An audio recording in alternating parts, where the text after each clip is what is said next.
something happened when I ticked over 50,000 miles on the clock of that car. I suddenly felt a bit empty.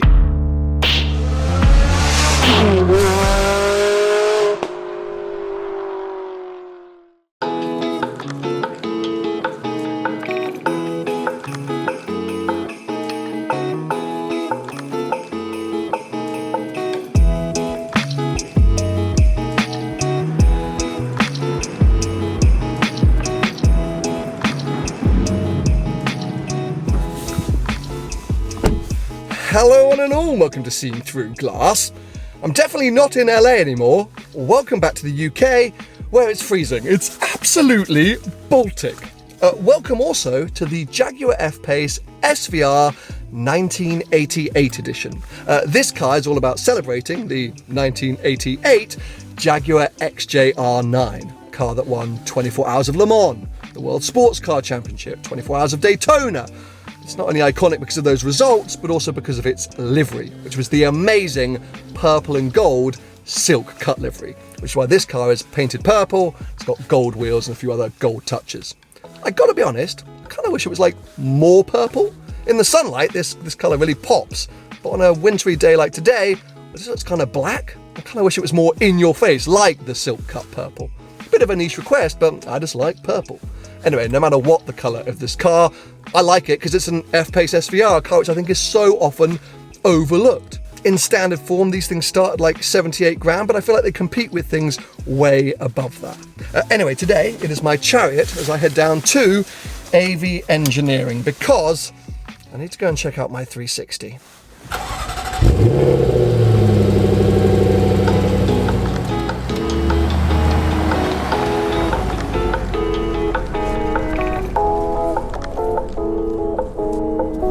Why don't I own one of these? Honestly, I've been driving it the last 30 minutes going, am I an idiot? Is this the perfect daily for me? At the moment, I daily in F-Type R. But of course, that's a two-seater sports car, so it lacks a little practicality. So my wife and my dog own a BMW X3 M40D for when we want to go places all together, or we've got lots of things to move around. But I'm sitting in this thinking, well, heck, with the GT3 coming, maybe I should replace the F-Type R with an F-Pace SVR and just sack off the BMW. Then I've got kind of all the cars combined in one. It's like the ultimate solution. I did actually consider the first gen F-Pace SVR when it launched. That car was also awesome, but it let itself down in terms of creature comforts, interior design, technology, things that I think are pretty important when you're in this luxury performance SUV sector. So many manufacturers bring out these super SUVs and say, oh, it set a Nürburgring lap record, or it does 0 to 60 faster than most sports cars. Okay, all things that are impressive, but not things that are the most important to me when I'm buying an SUV. Sure, I might want a loud, fast, shouty SUV, but fundamentally, the reason I'm getting an SUV is it needs to be practical and usable and easy to live with, and a car that my wife is happy to get in and drive herself. And that's what they've nailed with this latest generation F-Pace SVR. It's just such a nice place to spend time. This interior design is fantastic. I think it's on a par with, as I said before, so many cars that are priced way above it. We've got all the tech we could need. It's comfy, it's quiet like this in its cruiser mode. The suspension is super soft, nothing like, for example, an X3M, which is the brittlest ride in the world. Then if you want, you can shift down a couple of gears and it becomes a Jag! Before I head into AV Engineering, let me quickly tell you about today's video sponsor, HelloFresh. You might have heard me talk about HelloFresh before because they sponsored one of my videos a few months ago, and after me and my wife Vicky first tried HelloFresh, we became addicted. Because previously, one of our least favourite conversations was, what are we going to have for dinner? One of our least favourite things to do is go to the supermarket and go up and down the aisles looking for inspiration. Well, HelloFresh removes that kind of anxiety and stress because when you sign up, you choose your meals for the week and they turn up in a super convenient box with all the pre-portioned ingredients. This week, we chose the chicken teriyaki, the pork buns, some fish, some lovely patatas bravas potatoes. Last night, I made the chicken teriyaki. It's super straightforward. It comes with this kind of awesome card with very descriptive and straightforward instructions of how to prepare the meal. I am no chef, but I made a delicious chicken teriyaki, and it looked exactly like it does on the pictures. Vicky was absolutely thrilled, and therefore, as I say, I didn't have to get home after a long day of work and open up the fridge and be like, oh, what are we going to have? What are we going to make? It was all right there.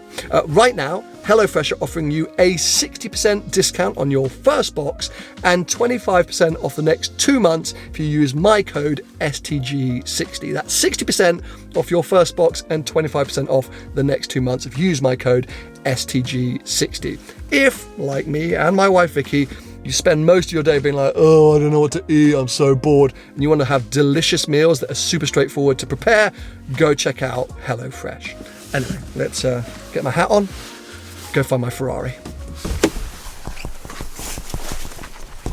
Now, I've said it before, and I will say it again. The problem for me coming down to AV engineering is they always have incredible cars lying around that I fall in love with. Look at this white 360 Challenge Stradale with the Lexan windows. This is an incredibly rare spec and absolutely outrageous to see. What do we think of a white Challenge Stradale, people? It's also got the stripe down the middle. Absolute madness. Now, Aldous actually sent me this car via WhatsApp earlier in the week because it is in for a manual conversion. Yeah, the Challenge Stradale was offered from factory with only the automatic F1 gearbox, but over the years various people have actually converted them to have the manual gearbox, like my 360 Modena, and it can transform the experience. So this is going to be an absolute weapon, but the spec is what is blowing me away right now. There's loads of other fruity stuff down here at AV Engineering today, including a Murcielago LP640, it's a 430 Scud tucked at the back, another Challenge Stradale project, but let's talk about my 360. Just in case you haven't watched one of my videos for a while, this year has been a big year for that car.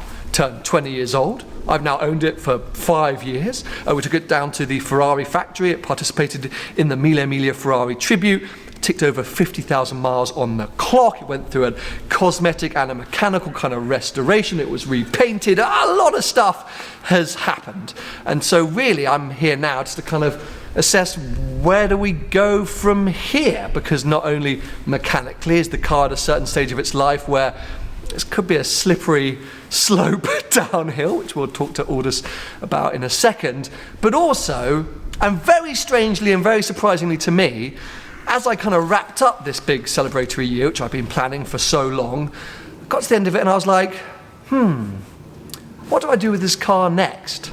It's been a conundrum that I've been kind of going back and forth on for a while now, and it's not one that I expected to have. I had previously said I would never sell this car unless it was to upgrade to a Challenge Stradale.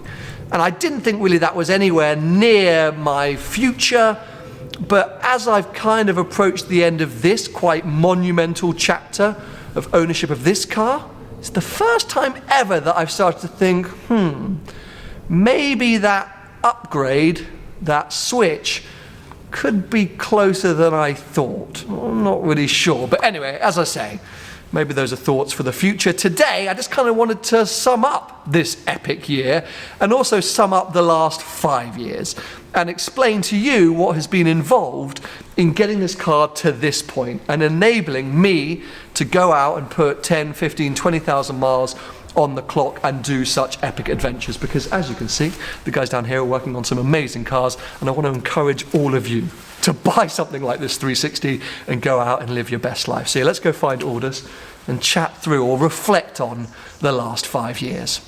You've got a whole load of paperwork there that's making me a little bit the printer actually ran out of paper when I was printing this off.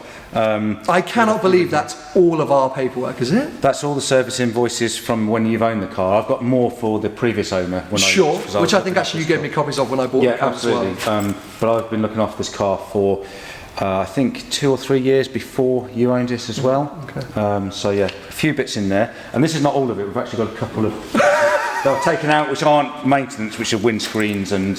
which by the way, we've had a few windscreens, yes. And they're hard to get hold of and they chip so easily. But this is like, that's weighty. I maybe didn't realise just how much we'd done or you'd done over the years. And I didn't until we started actually this morning going through it and adding it all up. It tells a story though. You know, with the car was not used before you bought it. The previous owner bought it as an investment to enjoy, but was very mindful about putting miles on the car. So it was very, very limited use, dry days only, a few hundred miles a year.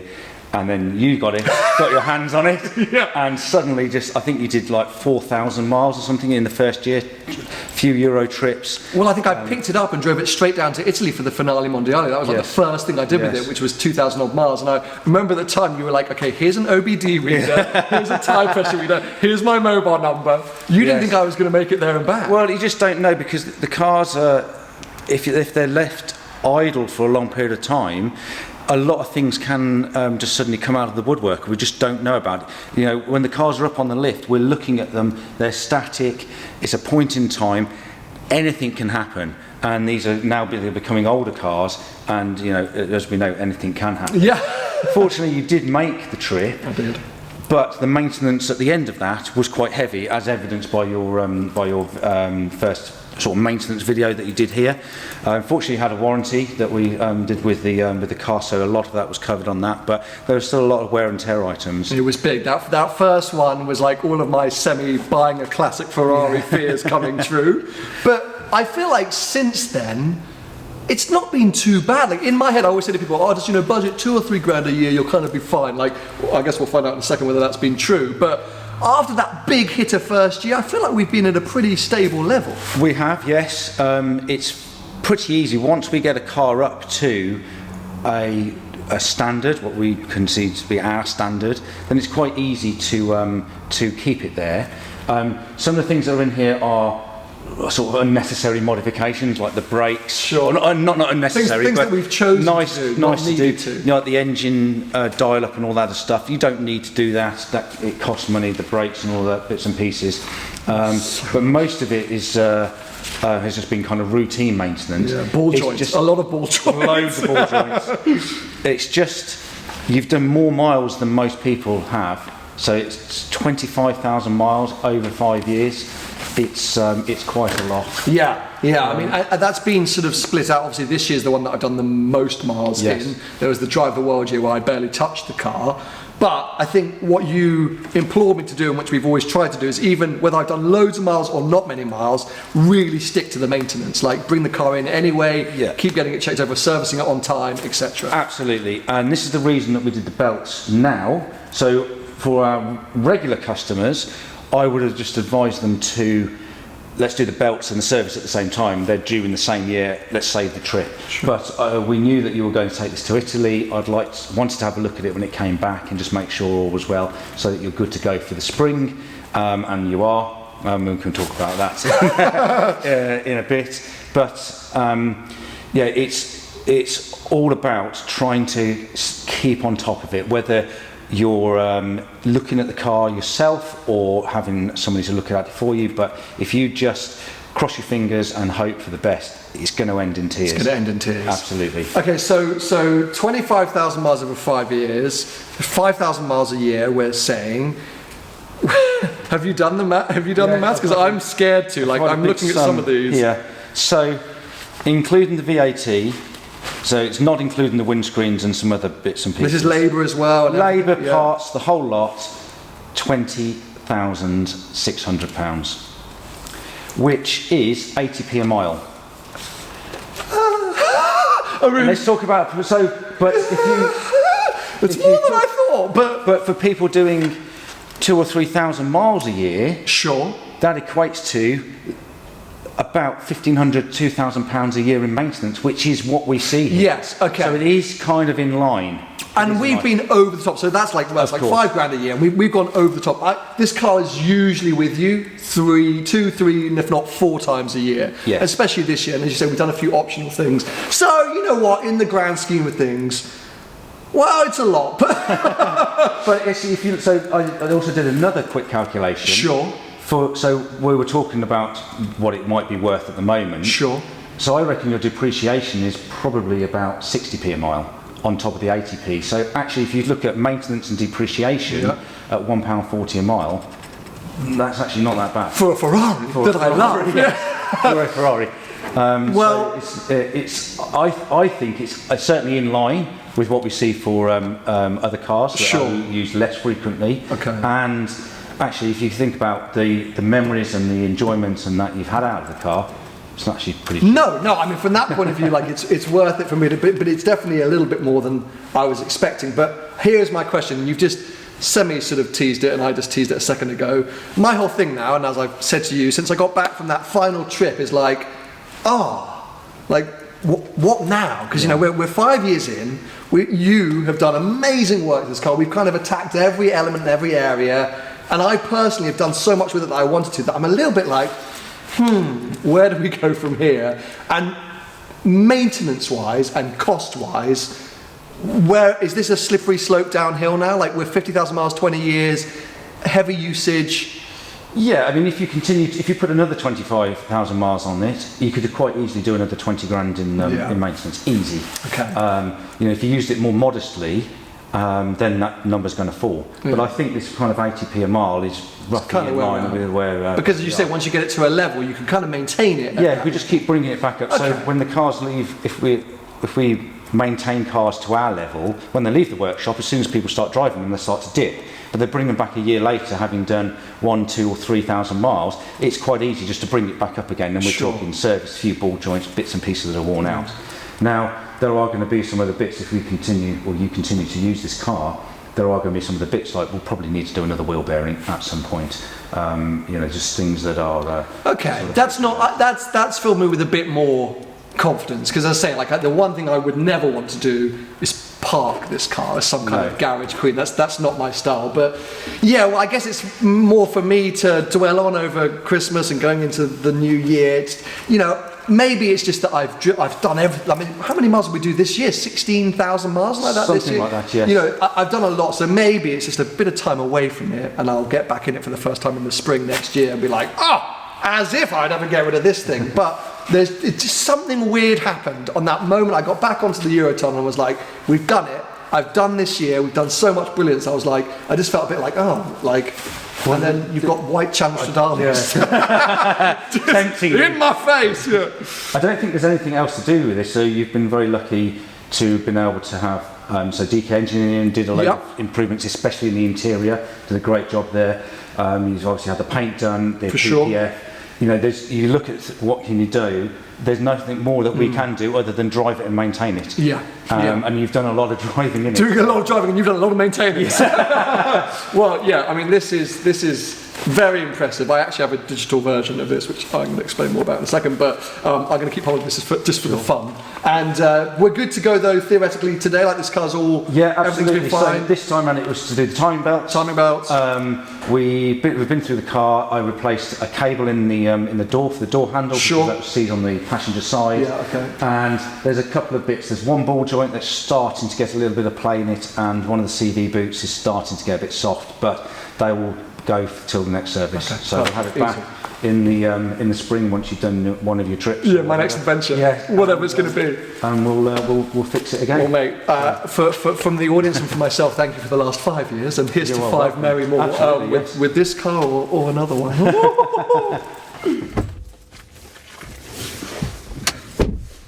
25 grand. 25 grand's worth of invoices. My good Lord! Owning a Ferrari costs a bit of money, but it is bloody good fun. I say, I don't want to give off this impression that I've fallen out of love with that car and suddenly I'm going back on everything I've previously said. Car's not really going anywhere, but I do just something needs to be addressed. I don't quite know what it is. By the way, if you're wondering how on earth I'm going to keep and manage all of this paperwork, I've been using this amazing app called Custodian. It's basically the easiest way to manage your garage. So if, like me, you have a 360 or really any car that has a lot of paperwork you're doing a lot of work with, you can basically upload all of these to your digital garage. You can also have beautiful photos on display. It's just the simplest and easiest way to, yes, manage cars in your collection, whether that's one car or 50. So it's really been helping me out. I'll put a link to it below. It's worth going to check out. They've also been sending me some awesome hats when I signed up, which I've been wearing in a few videos and some of you have been asking about. Anyway, let's head out of here.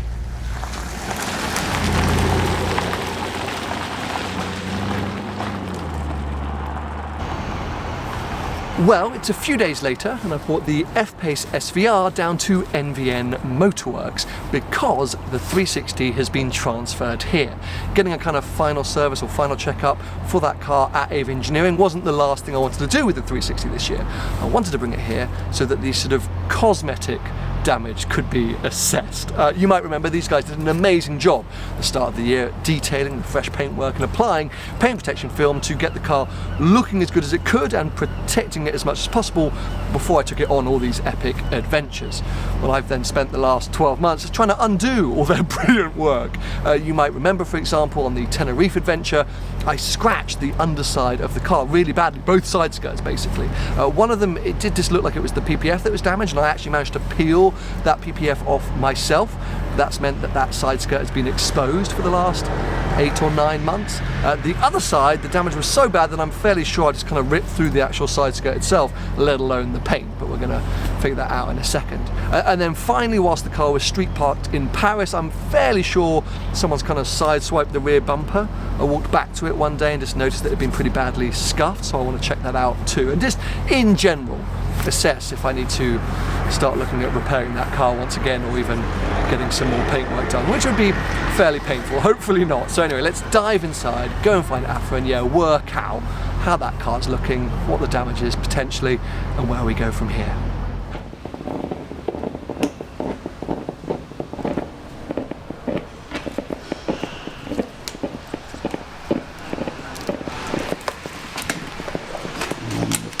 Here. Yeah, this is the moment of truth. Oh mate, I think it looks too deep. I'm going to be amazed if that's not paintwork damage.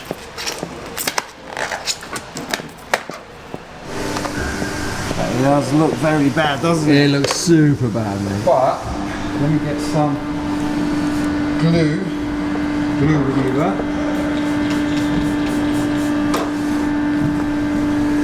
Let's see.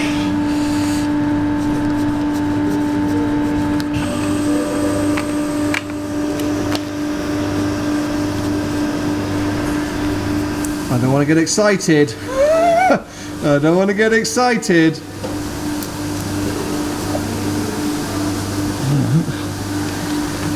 Oh, mate. I can't tell on camera, but is that... Is there still a bit of a mark there? A tiny one? Yeah. Oh, wow. All that is a very small mark there, and that most probably could be polished out. Wow, Yeah. that's outrageous. I was absolutely convinced I had gone like down to the bone, like I thought I had ripped through. Yeah, I'm pretty impressed actually. The damage seemed really bad. I mean, it literally tore through the PPF. But it looks like the PPF has protected the paint. That is to be. I immediately take back everything I said about PPF just for that, because I was like, I mean, I even said to the guys at AVE Engineering, there is no way that we haven't ruined that side skirt. Oh God, can we do the rear bumper as well? Yes. Because now I'm super overexcited. To be fair, this looked a lot less bad, if that's good English or not, I don't know. But I'm hopeful here. But this edge right here just looks like maybe there's going to be a little tiny chip or something. Let's have a look. Yeah. Is this a special PPF steam, or is this what they use to do wedding dresses? Yeah. I mean, the issue we had was when you take PPF off, you need to kind of heat as much area as you can. Conventional steamers, they've got a nozzle at the end and it's too direct. Okay. Where this will kind of generally heat the panel more efficiently than normal steamers that you can get. But yeah, these dry cleaners use these. Yeah.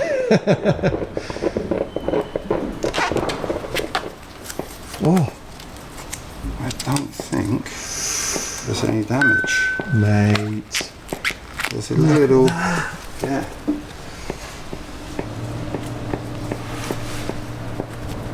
Okay. Yeah. Yeah. Yeah. This is great. Yeah. This is great. Yeah, it's completely protected.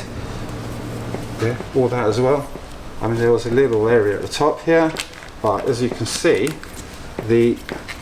no, but the potential damage is non-existent. No, the damage is to the actual film. Yeah, you can see as well. There we go. Yeah, that the film has, taken all the damage. Wow. Okay, so no matter what I previously said, if you're planning to actually use your car, go on big adventures and go on trips, whether you care about little tiny stone chips or not, it's not about that. Because I've just proven that out and about in the world, you never know what can happen to your car, whether someone in Paris could swipe the back of it, or getting on and off an insane ferry to Tenerife, you can scratch the inside of it. But actually, this film has protect. I am literally eating my own words. I bet you're happy about that, aren't you? I'm really happy. Point proven from your side, but wow. I was genuinely expecting far worse news today. I thought I was going to be left with a big bill and a big repair job to do. But no, that film has genuinely been amazing. And so really all the best I have to do now is kind of repair it or replace it, polish the car up. Maybe touching a few of the sort of road rash or stone chips on the other side skirt, which was left exposed for a while after some of that damage on the ferry. But yeah, the car is still looking fantastic. So I'll leave it here with them and they'll get it all done, and then the car will head back to Windrush where it'll be hibernating over the winter. I'm immediately feeling a lot happier and more positive about my car once again. I think there's something when the car is, well, it wasn't even really that damaged, the PPF was damaged, but when the car's not looking at its best, it just kind of hurts you in the heart. But now I know that really there's not much wrong, that mechanically it's back in tip-top shape thanks to AV Engineering, and very shortly thanks to NVN it's going to be looking glorious once again. And well, yeah, what have I got to complain about? Nothing really. Anyway, there is an update, and as I say, I always try and be honest with you all, try and let you know where my head's at and what I'm thinking.